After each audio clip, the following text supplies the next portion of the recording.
जय जवान जय किसान जय बलराम। नमस्कार किसान भाइयों, बहुत बहुत स्वागत है आपका इंदौर मंडी भाव यूट्यूब चैनल पर। मैं भरत रोज की तरह आपको दिखाने वाला हूं इंदौर मंडी में भाव, लेकिन ये भाव वाला वीडियो नहीं है। जैसा कि मैंने आपको कहा था कि आने वाले समय में हम किसान भाइयों के खेतों पे जाएंगे, उनसे मुलाकात करेंगे और नई नई फसलें आपके सामने लाने का प्रयास करेंगे। इसी सिलसिले में हम आए हैं जीरन, और जीरन के पास में एक गांव है अन्या बोराना, जहां पर हम आए हैं और आपको आज दिखाने वाले हैं एक फसल। लेकिन मैं आपको पहले क्लियर कर दूं, ये आप फसल अगर देख रहे होंगे जिसमें आपको फूल दिख रहे हैं और साथ ही साथ आपको दिख रहे हैं फल। और फल देखो किस तरह का दिख रहा है, इस तरह का फल दिख रहा है, ये बड़ा होगा और साथ में ये फूल है। फूल के अंदर से फल बनता है, बाद में तमाम तरह की आपको जानकारी दूंगा। लेकिन पहली चीज मैं आपको क्लियर कर दूं, जो किसान भाई समझ पाए कि ये किस तरह की खेती है वो समझ गए, लेकिन ज्यादातर हो सकता है किसान भाई नहीं समझ पा रहे हैं ये किस तरह की खेती है, क्योंकि ये बेसिकली नीमच और मंदसौर के एरिया में होती है और कुछ कुछ राजस्थान का जो एरिया है वहां पर होती है। और ये इस खेती का नाम है अफीम।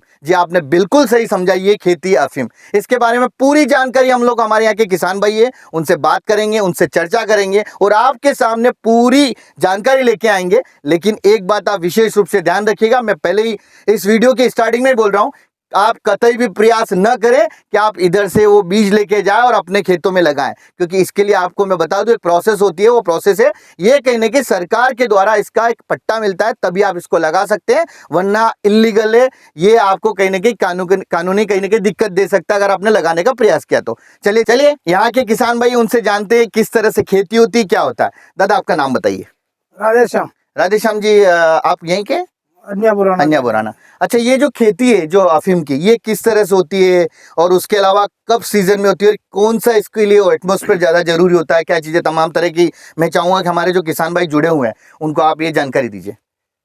इनको सबसे पहले सरकार से हमको ये चाहिए कि सबसे पहले जितनी जल्दी हो सके कि सितंबर के एंड में हमको घोषित करके पट्टा वितरण किया जाना चाहिए। अच्छा, बेसिकली कहने का मतलब ये हमको पट्टा लेना पड़ता है, पट्टा लेना पड़ता है ना। उसके अलावा तो बिना पट्टे के तो हम लोग इसको नहीं बोल सकते, लगा भी नहीं सकते। बिल्कुल नहीं बोल सकते। अच्छा, क्या कारण है कि नहीं लगा सकते ऐसा, मतलब उसमें नहीं लगा सकते ना हम, जो ये क्योंकि उसकी सजा का प्रावधान भी है। बिल्कुल है साहब।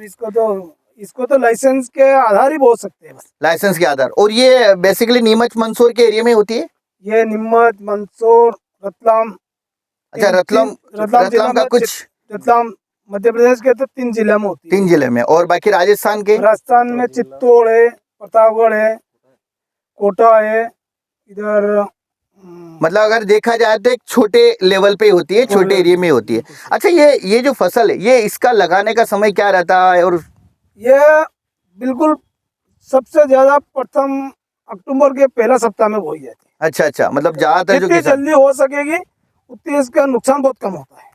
मतलब जब अपन स्टार्टिंग में जब ये मेन बेसिकली क्या कब पकता है? ठंड के समय ज्यादा इसका पकने का रहता है, क्या सिस्टम रहता है? जैसे जैसे अब गर्मी खुलती है, हाँ, और कम से कम 4 से 4.5 महीने की इसकी प्रोग्रेस होती है। अच्छा, तो ये मतलब जैसे मान लो अपन इसकी बात करें, यहाँ पर आप आइए थोड़ा सा, ये इसकी क्या प्रोसेसिंग रहती है? जब स्टार्टिंग से प्रोसेस चलती है तो क्या होता है, मतलब जब हम लोग शुरुआत करें तब क्या होता है इसमें?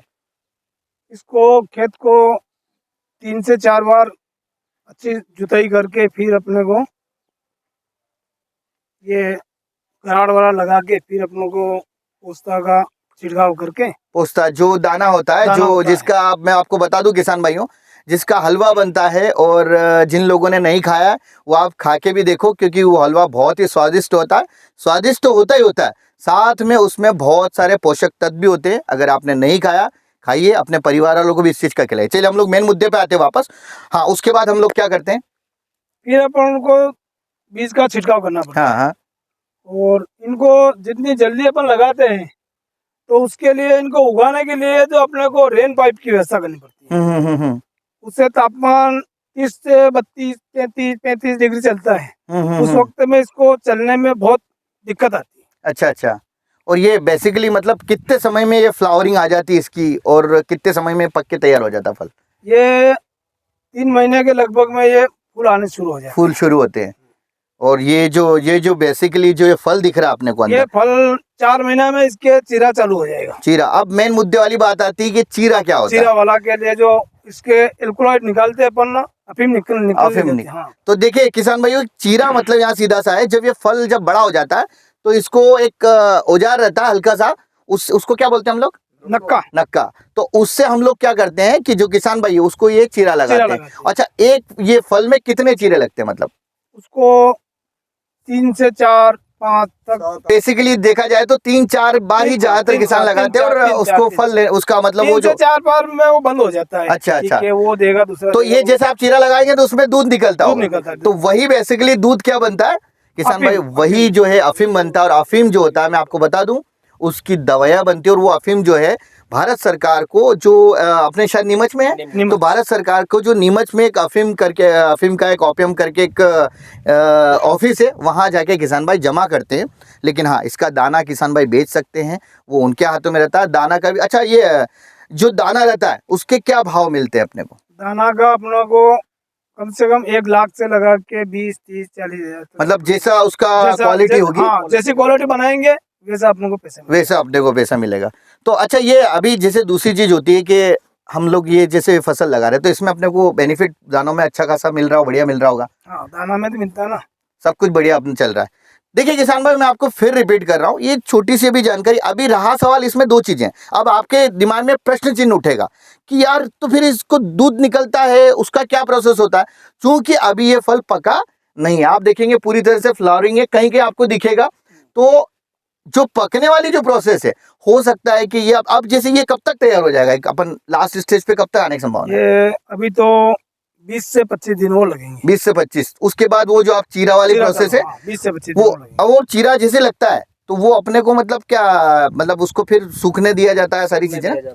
हालांकि देखो मैं बता दूं, थोड़ी बहुत मुझे पता है, लेकिन फिर भी मैं प्रश्न क्यों कर रहा हूँ, क्योंकि मैं चाहूंगा कि किसान भाई उसका जवाब दे। अपन इसको चिरा गर्मी में लगाते हैं, दिन में लगाते हैं, ठीक है। 11 से 12 बजे बाद लगाते हैं। हाँ हाँ हाँ हाँ। तो वो दिन भर रह जाता है, रात भर रह जाता है, फिर सुबह फिर उसको तो इसकी इकट्ठा निगरानी सरकार को देना पड़ता है, तो अपने को इसकी निगरानी के लिए भी निगरानी के लिए 24 घंटे लगा रखे तंबू लगा रखे। अच्छा, मतलब यही रहना वो सारी पूरी जारी चीजें मैं आपको लगा पूरा रखी है। बताऊंगा। यहाँ पर तंबू भी लगा रखे, और आप अगर ऊपर देखेंगे तो ऊपर देखिए ऊपर भी ये जाली लगा रखी है। और ये इसका जानवर से बचने के लिए ऊपर भी लगा रखी पूरा। अच्छा, ये पूरा यही था कि जानवर नहीं आए और फसल को कहीं ना कहीं वो और नुकसान। निगरानी के लिए अपने 4-5 पट्टे एक ही जगह बो रखे, जो अच्छा, कम से अच्छा। कम ज्यादा आदमी रह सके, अपन खेत की पूरी रखवाली कर सकते हैं, अकेला आदमी भी रखवाली नहीं कर सकता। नहीं कर सकता ना, क्योंकि देखिए बहुत सारी चीजें होती है जो, जैसे मान लो अगर आज की तारीख में आप देखो तो वो जानवर, वो जिसको हम लोग जंगली जो रोजड़े जिसको हम लोग बोलते हैं, नीलगाय जो बोलते हैं, एक उसका भी खतरा रहता है। उसके लिए भी अगर आप देखेंगे तो ये फेंसिंग लगा रखी, इधर भी होगी वो समस्या। बिल्कुल साहब, बिल्कुल साहब, बहुत है, मतलब बहुत है। सब। तो उसके लिए आप क्या प्रयास करते हो, मतलब बचते कैसे उसके कोई? बचने के लिए तो यार जाली लगाने से बाकी नुकसान कर रहे हो तो बहुत तो नुकसान उसका कर कोई रहे देशी जुगाड़, जैसे मैंने कहीं कहीं देखा है बहुत सारे किसान भाई देशी जुगाड़ भी करते हैं। मैंने एक मैं आपको बता दूं और आपको बता दूं, हो सकता है कि थोड़ा हो सकता है आपको काम आ जाए वो चीजें। मैंने एक वीडियो देखा था, किसान भाई ने क्या किया हुआ था कि अपनी फसल को बचाने के लिए उसने जो टॉर्च रहती है, जो टॉर्च चलती है, और एक आईना, वो आईना लगातार क्या होता है, रोटेट होता रहता है, और उस पर उसने लगे हुई थी रोशनी। तो उससे वो क्या करता था, वो आईना पूरी तरफ घूमता था। और शायद ये इसका थोड़ा बहुत, मैंने जनरली मैं फिर बताऊं, मैंने एक वीडियो देखा, मुझे नहीं पता कितना कारगर है क्या है, लेकिन एक वीडियो देखा, उससे उनका बोलना था कि इससे जानवर भाग रहे हैं। मतलब वो जैसे टॉर्च इधर उधर घूमेगी तो उससे क्या हो जाएगा, फसल सेफ्टी हो जाएगी, और वो जैसे देख के वो क्या करेगा, और वो जो जानवर जो क्या हो जाएगा, भाग जाएगा। चलिए, तो दूसरी बातें थी, मेन वापस मुद्दे पे आते हैं, इस फसल के बारे में बात करते हैं। अच्छा, ये जो आप बोल रहे हो बीज, अब मेन मुद्दे वाली और भी बात करेंगे, ताकि बहुत सारे लोग और दूसरे वीडियो देखते हैं। इन बीजों से फायदा क्या मिलता है?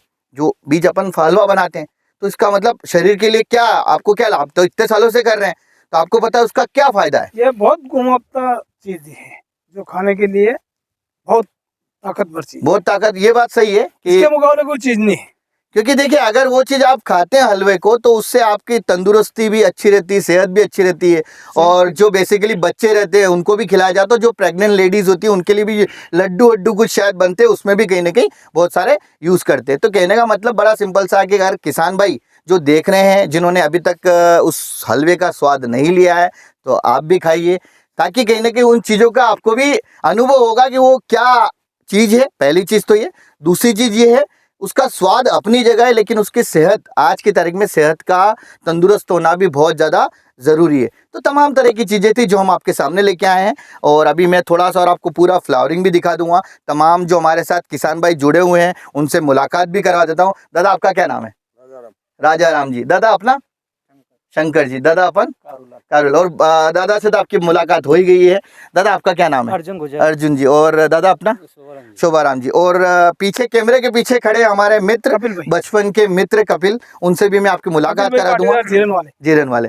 तो आप सभी का बहुत बहुत शुक्रिया, जो भी किसान भाई मौजूद है हमारे साथ। आपने किसान भाई को जो जानकारी दी, मुझे लगता है कि ये जानकारी, चाहे ये फसल आप लगा नहीं सकते, लेकिन मुझे लगता है कि आपको पता होनी चाहिए इस टाइप की फसल भी होती है।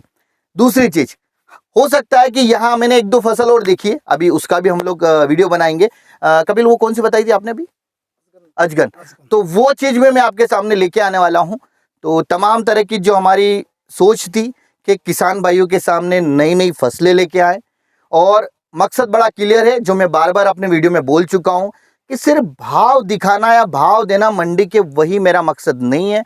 मकसद बड़ा क्लियर और साफ है कि किसान समृद्ध होना चाहिए, किसान खुशहाल होना चाहिए, किसान के घर में पैसा आना चाहिए। और वो कब आएगा? जब कहीं ना कहीं किसान जागरूक होगा। और जागरूकता कब आएगी? बड़ी सिंपल सी बात है, जागरूकता तभी आएगी जब आप किसी चीज के लिए सही दिशा में सोचने का प्रयास करेंगे। और जो ट्रेडिशन से जो चलता आ रहा, जो परंपराओं से चलता आ रहा, जैसे मान लो पहले गेहूं लगाते तो गेहूं लगा रहे, चना लगाते चना लगा रहे, लेकिन अब जो किसान है वो धीरे धीरे डेवलप हो रहा है, अपनी सोच का दायरा बढ़ा रहा है और नई नई फसलों पे भी कार्य कर रहा है। तो कहने का मतलब बड़ा सिंपल है, हमारा ये जो एपिसोड चल रहे हैं, इनमें हम एक ही चीज बोलना चाहते हैं कि अगर आपके उधर मिट्टी है, उस मिट्टी का परीक्षण कराइए।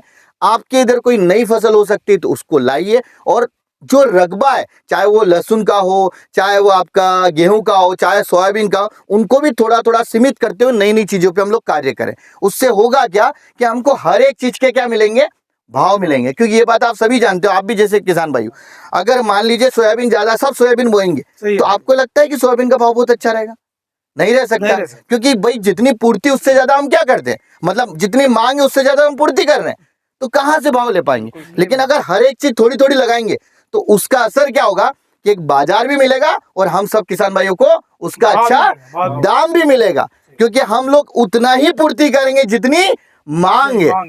तो ये तमाम तरह की जानकारी आप सबका पुनः बहुत बहुत धन्यवाद। चलिए, जय जवान, जय किसान, जय बलराम। कि इस तरह का आप जो फ्लावरिंग, मैंने हालांकि सारी चीजें आपको बता दी है, लेकिन फिर भी आपको अगर हो के अंदर से किस तरह से, देखिए ये फ्लावर है, और फ्लावर के अंदर से देखो ये जो है, जिसको हम लोग डोडा बोलते हैं देसी भाषा में हमारे यहाँ, ये फल है। और ये कहीं ना कहीं पक जाएगा, बड़ा हो जाएगा, उसके बाद इसमें जो चीरा लगाने की प्रोसेस है वो सारी प्रोसेस होगी, और उसी से अफीम निकलेगा, और उसके अंदर से जो दाने आते हैं वो दाने निकलते हैं, और इस तरह की पूरी इस फसल का प्रोसेस होता है। चलिए, जय जवान, जय किसान, जय बलराम। और जो कैमरे के पीछे थे हमारे दोस्त मित्र, ये हमारे कपिल जो कि कैमरे के पीछे ही थे। चलिए, जय जवान, जय किसान, जय बलराम। ठीक।